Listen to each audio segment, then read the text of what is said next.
pengukuran data. Skala pengukuran data terbagi menjadi beberapa pengertian. Yang pertama ada nominal. Nominal adalah proses penggolongan bersifat diskrit. Contohnya agama dikodekan 1, 2, 3 dan seterusnya. Jenis kelamin laki-laki dan perempuan. Yang pertama, jenis kelamin laki-laki diberi kode 1 dan perempuan dikasih kode 2. Yang selanjutnya ada pengertian ordinal. Ordinal adalah data dapat diurutkan. Contohnya ranking siswa di kelas. Terus ada sangat setuju, setuju, tidak setuju, sangat tidak setuju. Setuju diberi kode 1, sangat setuju diberi kode 2, tidak setuju diberi kode 3, dan sangat tidak setuju diberi kode 4. Yang selanjutnya ada interval. Interval adalah skala unit yang memiliki jarak yang sama. Contohnya suhu A 10 derajat Celcius, suhu B 15 derajat Celcius, dan suhu C 20 derajat Celcius, dan seterusnya. Yang selanjutnya ada rasio. Rasio mempunyai 0 mutlak dan jarak yang sama. Contohnya berat badan A 60 kg, berat badan B 30 kg. Jadi A 2 kali lebih berat dari B. Terus contoh yang selanjutnya ada tinggi badan, nilai ujian, dan seterusnya. Yang selanjutnya ada cara pengumpulan data. Populasi adalah jumlah keseluruhan satuan-satuan yang karakteristiknya hendak diteliti. Contohnya data fakultas dakwah. Terus yang selanjutnya ada sampel. Sampel adalah bagian dari populasi. Contohnya survei atau sampling. Berikut adalah langkah-langkah pengambilan data. Yang pertama, penelitian langsung ke lapangan. Contohnya wawancara. Yang kedua, mengambil dari institusi atau orang lain. Yang ketiga, mengadakan angket. Cara pengolahan data di sini ada penyunting atau editing, pengkodean, dan coding, dan tabulasi. Di sini penyunting atau editing itu memeriksa seluruh daftar pertanyaan yang dikembalikan responden seperti kesesuaian jawaban, kelengkapan pengisian, dan lain sebagainya. Nah, di sini itu jadi kita menyesuaikan jawaban dari responden itu gitu loh. Terus juga ada kan biasanya di kuesioner itu ada setuju, tidak setuju, kan ada yang sangat setuju, sangat tidak setuju. Nah, nanti kita sesuaikan dengan jawabannya gitu. Jadi kalau misalkan yang setuju sama yang setuju, yang tidak setuju gitu tuh. Jadi kita sesuaikan jawabannya. Terus ada pengkodean atau coding. Nah, di sini itu tujuannya adalah menyederhanakan jawaban responden dengan cara mengkategorikan dan memberi kode. Nah, biasa kan di kuesioner itu ada sangat setuju, setuju, tidak setuju, sangat tidak setuju. Nah, nanti kita beri kode masing-masing jawaban di sini ada menyusun dan menghitung data hasil pengkodean. Selanjutnya disajikan dalam bentuk atau grafik. Nah, di sini itu menyusun dan menghitung data. Ketika kita sudah mendata jawaban dari responden itu, terus kan kita kodein tuh. Selesai kita kodekan, kita lanjutkan dengan menggunakan table. Setelah kita menggunakan table, kita jumlahkan semua hasil dari table itu. Kita membuat diagram batang dan juga lingkaran. Nah, grafik itu lingkaran dan juga batang, dan ada grafik lainnya, ada grafik lurus dan lain-lainnya gitu. Lanjut ada tabulasi, menyusun dan menghitung data hasil pengkodean. Selanjutnya disajikan dalam bentuk table ataupun grafik. Nah, di sini itu setelah kita menyusun data hasil dari responden tadi melalui kesesuaian jawaban, terus juga pengkodean. Setelah itu kita menggunakan table dan juga grafik. Nah, selanjutnya ada cara penyajian data. Nah, di penyajian data itu ada table dan juga ada diagram batang dan juga ada diagram lingkaran. Cara membuat table itu kita kan tadi kan kuesioner tuh, nanti kita jumlahin nih yang memakai Adidas ada berapa orang nih, frekuensinya ada 30 orang, Nike ada 35 orang, Pentel ada 40 orang, Kompas ada 45 orang. Nah, keseluruhan kuesioner yang telah kita sebar itu ada 150 orang. Nah, gitu, udah gitu nanti selanjutnya kita akan menggunakan diagram batang. Nah, cara menggunakan diagram batang itu kita menyesuaikan dengan frekuensi hasil dari tabel itu. Misalkan Adidas kan di situ ada 30 frekuensinya. Nah, kita sesuaikan batangnya itu sesuaikan dengan angka 30. Terus Nike ada di angka 35, kita sesuaikan dengan angka 35. Lanjut juga ada Pentela di frekuensinya ada 40, terus kita sesuaikan dengan angka 40. Terus Kompas juga ada 45 frekuensinya, terus kita sesuaikan dengan angka 45. Nah, pertanyaan teman-teman pasti gini, kan kalau misalkan diagram bata kan tinggal menggunakan frekuensinya untuk menggunakan dan untuk menyajikan diagram batang. Nah, untuk menyajikan diagram lingkaran itu kita jumlahkan hasil dari frekuensi. Nah, rumusnya kayak gini. Frekuensi per masing-masing toko ataupun frekuensi itu kita kalikan dengan 100% terus dibagi dengan jumlah keseluruhan frekuensinya. Contohnya kayak gini, 30 dikali 100% dibagi 150%, hasilnya itu 20%. Terus juga ada Nike, frekuensinya 35 dikali 100% terus dibagi 150, itu hasil dari keseluruhan frekuensinya. Itu hasilnya itu ada 24. Lanjut juga ada Pentela, frekuensinya 40 dikali 100% dibagi 150.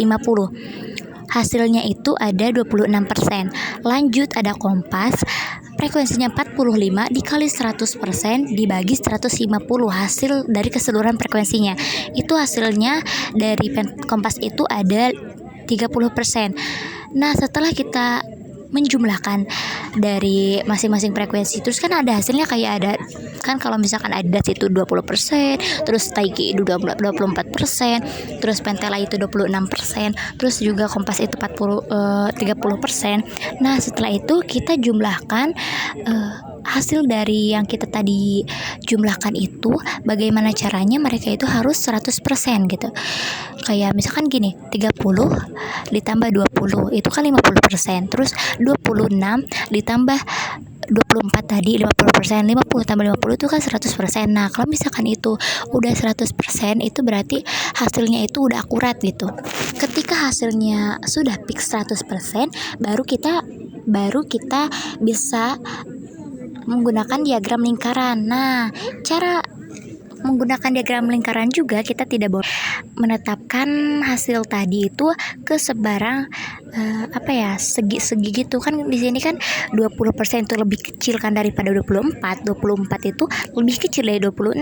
Nah, sebaliknya 30% itu lebih besar daripada 20, 24 dan 26% lainnya gitu. Jadi kita harus menyesuaikan kolom itu gitu. Distribusi frekuensi. Distribusi frekuensi adalah pengelompokan data ke dalam beberapa kelompok atau kelas dan kemudian dihitung banyaknya data yang masuk ke kelas. Jenis-jenis distribusi. Yang pertama ada frekuensi kumulatif, yaitu nilai frekuensi untuk kelas tersebut ditambah dengan jumlah frekuensi semua kelas sebelumnya. Yang kedua ada frekuensi relatif, yaitu disusun dengan membagi frekuensi kelas dengan total dari semua frekuensi atau banyaknya data mencakup batas-batas kelas yang sama dan terkadang dinyatakan dalam bentuk persentase. Langkah-langkah menyusun data distribusi. Yang pertama, urutkan dari data terkecil hingga data terbesar. Yang kedua ada range atau jangkauan. Rumusnya R sama dengan X max dikurangi X min. Yang ketiga ada star guess atau banyaknya kelas. Rumusnya K sama 1 ditambah 3,3 log N. Yang keempat ada interval kelas. Rumusnya sama dengan R per K. Selanjutnya ada tepi kelas. Cara mengemas yaitu kiri dikurangi 0,5, kanan ditambah 0,5. Contoh distribusi frekuensi. Yang pertama, kita urutkan dari data terkecil hingga data terbesar. 10, 15, 20 sampai 100. Lalu kita menghitung range atau jangkauan. Rumusnya R sama dengan X max dikurang X min. 100 dikurang 10 sama dengan 90. 100 dari mana? 100 dari data yang terbesar. 10 dari mana? 10 dari data yang terkecil dikurangin sama dengan 90. Lalu kita menghitung banyak kelas. Kita pakai rumus log N. Oke. Kita hitung 1 ditambah 3,3 log N nya 32 sama dengan 6 32 ini dari mana? 32 ini dari jumlah data yang sudah kita buat. Setelah itu kita menghitung interval kelas. Rumusnya R per K sama dengan 90 per 6 sama dengan 15. Nilai ujian terkecil sama dengan 10. Kita menghitung frekuensinya. Kita buat tabel kelas ke sampai kita buat ke 6 kelas. Lalu sampingnya kita buat nilai ujian, kita buat batas bawah, dan kita buat frekuensinya.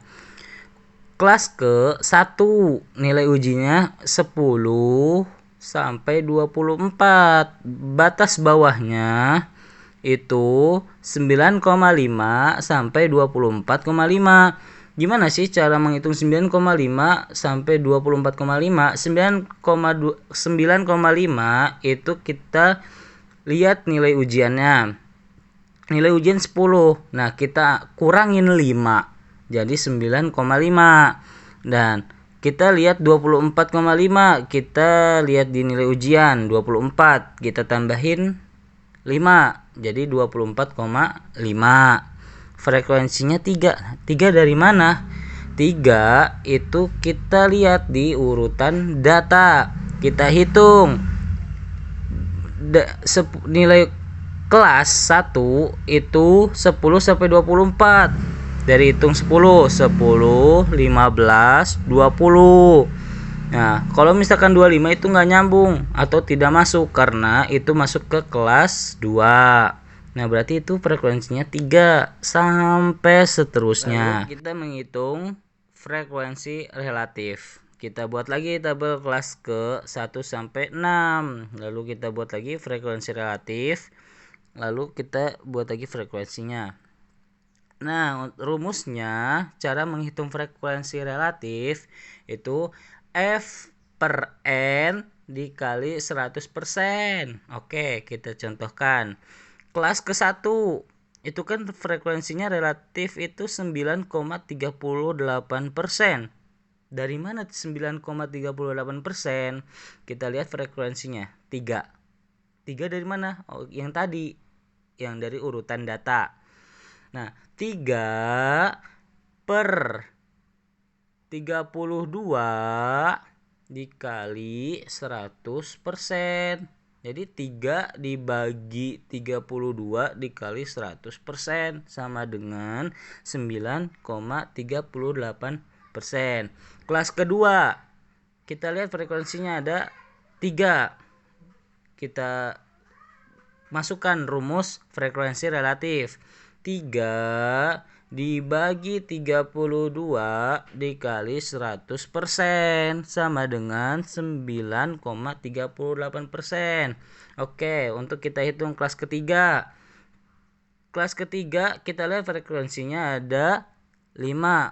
5 dibagi 32 dikali 100% sama dengan 15,62%. Setelah kita menghitung frekuensi relatif sampai kelas ke-6, lalu kita jumlahkan frekuensi relatif itu pas atau tidak untuk 100% jumlahnya. Kalau misalkan pas, berarti kita langsung buat diagram batang. Nah, kita buat diagram batang. Untuk bagian bawahnya itu kita tulis 10 per 24. Terus kita sampingnya sampai mentok terakhir sampai 100. Nah, untuk di bagian sebelah kiri ke atas itu kita hitung langkahnya 5. Jadi 0, 5, 10, 15 sampai 35. Nah, nanti di situ akan diurutkan. Yang pertama 10 sampai 24. Itu kita urutkan sesuai dengan frekuensi relatifnya. Tadi berapa kita urutkan.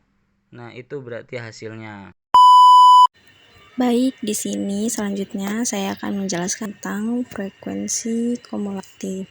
Nah, untuk mencari tahu nilai frekuensi kumulatif kurang dari itu, kita ambil dari data sebelumnya, yaitu kita lihat kurang dari 25, yaitu ada 3 orang. Selanjutnya yaitu yang dari 40, ada 3 orang. Nah, ditambahkan dengan yang sebelumnya yaitu 3, jadi 3 yaitu 6. Selanjutnya yang kurang dari 55 yaitu ada 5 orang, jadi 6 ditambah 5 yaitu 11. Berikutnya yang kurang dari 70 ada 4 ditambah 11 yaitu 15. Selanjutnya yang kurang dari 85 ada 5 orang. Nama ditambah yaitu 20. Selanjutnya yang terakhir kurang dari 101 yaitu ada 12 orang. Jadi 20 ditambah 12 yaitu 32. Jadi total semuanya 32 frekuensi.